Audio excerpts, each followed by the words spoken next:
الحمد لله رب العالمين والصلاة والسلام على خاتم الأنبياء والمرسلين سيدنا محمد وعلى آله وصحبه أجمعين.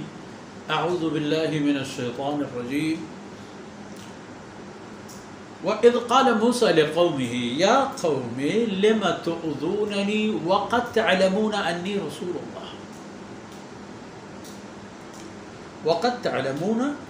رسول الله إليكم فلما زاغوا أزاغ الله قلوبهم والله لا يهدي القوم الفاسقين.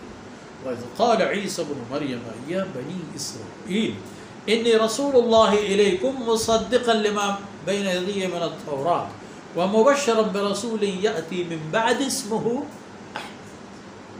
فلما جاءهم بالبينات قالوا هذا سحر مبين سبحانك لا علم لنا إلا ما علمتنا إنك أنت العليم الحكيم. رب اشرح لي صدري ويسر لي أمري واحلل عقدة من لساني يفقهوا قولي واجعل لي وزيرا من أهلي رب زدني علما وارزقني فهما ثم گرامی قدر بھائی بہنوں اور میرے پیارے بچوں، ان اللہ یحب الذین یقاتلون فی سبیلہ صفا. اللہ کو ایسے لوگ پسند ہیں جو جم کر سیسہ پلائی دیوار بن کر باطل کے سامنے کڑے ہو کر لڑیں گے، اور اس لڑائی میں ہاتھ بظاہر ان کا چلے گا مگر طاقت اللہ رب العزت کی ہوگی اور فیصلے اللہ کی مرضی کے مطابق. امت محمدیہ سے فرمایا جا رہا ہے، ان لوگوں سے فرمایا جا رہا ہے جو آن حضرت صلی اللہ علیہ وسلم سے لڑائی پر اترائے تھے. 13 سال مکہ مکرمہ میں آرام سے رہنے نہیں دیا. جب آپ نے ہجرت فرمائی تو آپ کے خلاف لشکر کشی بھی کی اور قوموں نے بھی ان کو اس کار شر میں ساتھ دیا. اس نحوست میں وہ بھی دامی درمی قدمی سخنی وہ بھی ساتھی بن. فرمایا گیا کہ دیکھو آن حضرت صلی اللہ علیہ وسلم سے پہلے 2 عظیم الشان پیغمبر گزرے ہیں، سیدنا موسیٰ اور جناب سیدنا عیسیٰ علیہ السلام، جو درمیانی حیثیت کے مالک ہیں سیدنا موسیٰ اور جناب محمد رسول اللہ صلی اللہ علیہ وسلم کے درمیان. اب 2 قومیں جو سابقہ حضرات انبیاء علیہ السلام کی دشمنی میں کہاں تک گئی اور کیا نتیجہ پایا، اس قوم کو باخبر کیا جا رہا ہے. مدینہ کی یہود کو، منافقین کو، مشرکین مکہ کو، قرب و جوار کے کفار کو، بدوی عربوں کے مشرکین اور کفار اور شام و روم کے کفار، فارس اور ایران کے مجوسی کفار، سب کو وارننگ دی جا رہی ہے.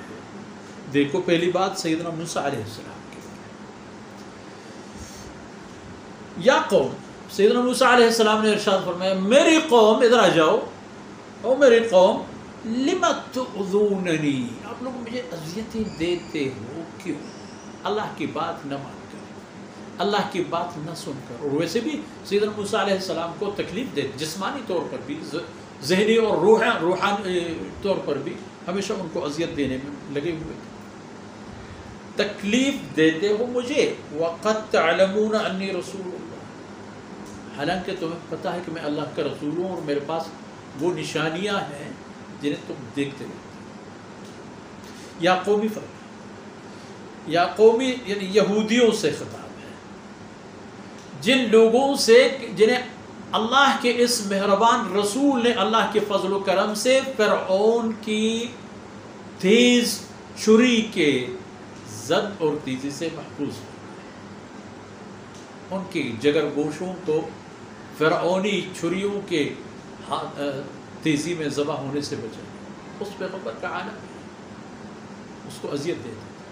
وَقَدْ تَعْلَمُونَ أَنِّي رَسُولُ اللَّهِ، یہ جو اللہ مجھے مدد فرما رہا ہے، میری یہ لاٹھی دیکھ رہے ہو، یہ سب اللہ کے معجزات جو میرے ساتھ، تو پھر بھی میری دشمنی. فَلَمَّا زَاغُوا، فرماتے ہیں جب سیدنا موسیٰ علیہ السلام کے اس اعلان کے باوجود جب ان لوگوں نے انحراف کا راستہ انتخاب کیا، حضرت موسیٰ علیہ السلام کو ساتھ دینے کی بجائے مخالفت پر مزید آگے بڑھنے کا انہوں نے جب فیصلہ کیا، أَزَغَ اللَّهُ قُلُوبَهُمْ، اللہ رب العزت نے بھی ان کی دلوں کو ٹیڑھا ہی کر دیا، ناکارہ ہو گئے، پھر اچائی کی طرف نہیں آئے، اس طرف بگڑتے چلے گئے۔ وَاللَّهُ لَا يَهْدِي الْقَوْمَ الْفَاسِقِينَ، اللہ تعالیٰ قانون شکن لوگوں کو ہدایت نہیں دیتے، حد سے تجاوز کرنے والوں کو اللہ رب العزت ہدایت نہیں دیتے، جانے دو، تباہی کی طرف جا رہے ہیں، تباہ ہوں گے۔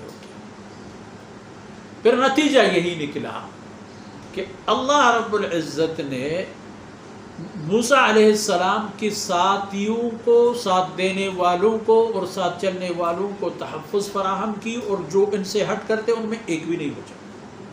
سیدنا موسیٰ علیہ السلام کی عداوت رکھنے والے ایک انسان بھی نہیں بچا، ایک انسان بھی نہیں بچا، سب کے سب اللہ نے غرق کر دیا۔ یہ ان کی بات۔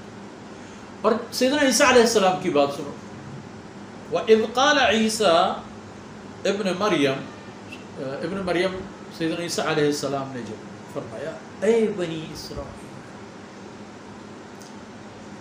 انی رسول اللہ الیکم، میں اپنے طرف سے نہیں بول رہا ہوں، میں اللہ کے طرف سے اس کا رسول ہوں، اور ایسا رسول کہ مصدقا لما بین یدی من التوراۃ، یہ جو تورات اور اس کی تعلیمات کچھ نہ کچھ کسی نہ کسی حد تک تم لوگوں میں موجود ہیں، میں اس تورات کی باور کرنے والے اور اس پر ایمان رکھنے والے اور اس کی صحت اور حقانیت کی تصدیق کرنے والا ہوں۔ میرا تو دوہرا، اللہ رب العزت نے میری دوہری حیثیت رکھی، ایک تو سیدنا موسیٰ علیہ السلام کی شریعت کا معتقد اور اس کی سچائی کا گواہ ہوں، اور دوسری بات یہ ہے کہ آگے کا بھی آپ لوگوں کو بتا رہا ہوں اس سعادت عظمیٰ کا جو ابھی تک آئی نہیں ہے، وہ مبشرم برسول، اور میں تم لوگوں کو بشارت دے رہا ہوں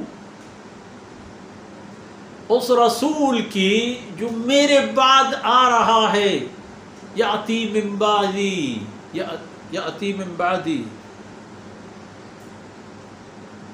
کہ میرے بعد وہ رسول آ رہا ہے، اور اس کا نام بھی بتا رہا ہوں، اسمہ احمد، وہ رسول میرے بعد آ رہا ہے اور اس کا نام احمد ہے۔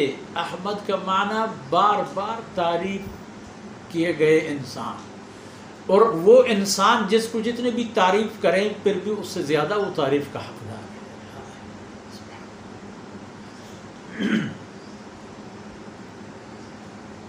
فلما جاءہم بالبینات، جب سیدنا عیسیٰ علیہ السلام یہودیوں کے پاس کلی دلائل لے کے آئے، حجت لے کے آئے، اور یہ تو سحر ہے، یہ تو کلی جادوگری ہے، قالوا هذا سحر مبین، یہ علانیہ سحر ہے۔ اور حضرت صلی اللہ علیہ وسلم کے بارے میں بھی ان کا پھر یہی نتیجہ نکلا، یہ تو بڑا ساحر نکلا۔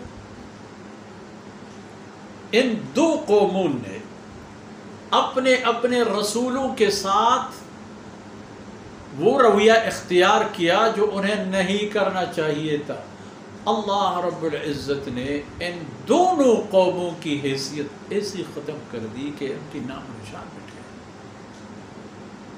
جی ہاں، آج اگر آپ سمجھتے ہیں کہ اسرائیل کی صورت میں یہود موجود ہے اور یورپ کی صورت میں امریکہ اور فلان کی صورت میں عیسائی موجود ہیں، یہ وہ عیسائی نہیں جو قیامت کے دن جنہیں اللہ کے ہاں سعادت نصیب، یہ کفار ہیں، سب کے سب کفار، نام ان کو اہل کتاب ہی رکھو تب بھی یہ اہل کتاب میں سے وہ لوگ ہیں جو کفر کر چکے ہیں اسی کتاب پر جو اللہ نے ان کے لیے نازل فرمائی۔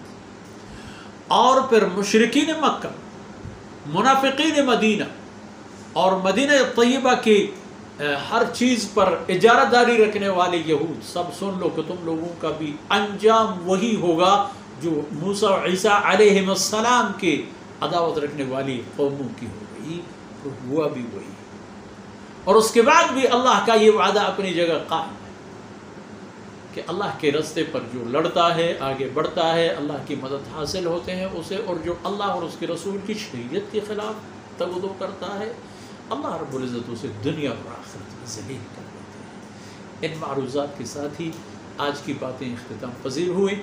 اللہ رب العزت خامیوں اور کوتاہیوں سے درگزر فرمائے، اور جو کچھ عرض کیا گیا اللہ رب العزت نے شرف قبولیت نصیب فرمائے اور ہماری آخرت کے خیر کے سبب بن جائیں۔ وصلی اللہ علی نبینا محمد وعلی آلہ وصحبہ۔